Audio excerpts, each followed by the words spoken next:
It said in politics, there are no permanent enemies, only permanent interests. And when a handshake happens at the top, well, the ripple effects are felt all the way down to the grassroots, or should we say, all the way to the family dinner table. In recent weeks, whispers have turned into open conversations across the country. Ni wakati wetu wa kula. It's our time to eat.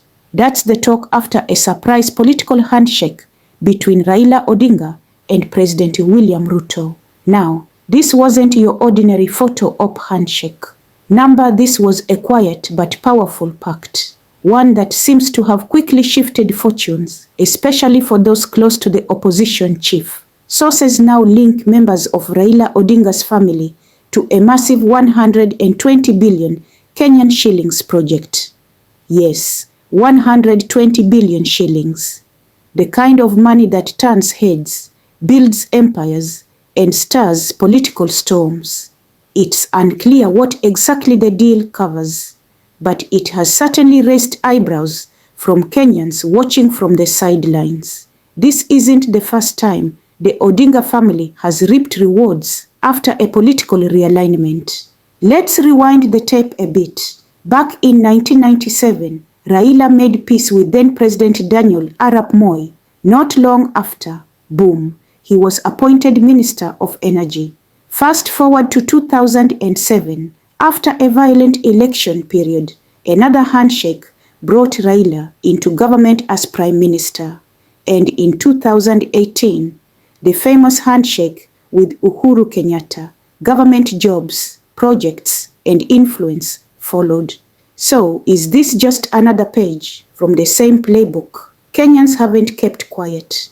Social media is flooded with frustration, satire, and sharp criticism. Many feel betrayed.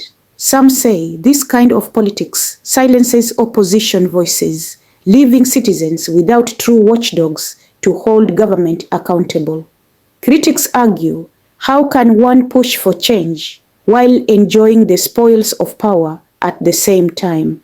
But not everyone is throwing stones. Supporters say Raila's move is strategic, focused on peace, development, and national unity. They argue that if the country can avoid chaos, then maybe these political handshakes are necessary. This handshake could reshape the 2027 political battlefield. Will Raila support Ruto's re-election?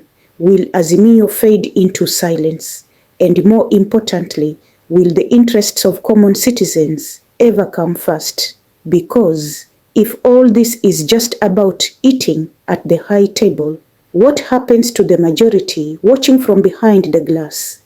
Let's be honest, political handshakes are nothing new in Kenya.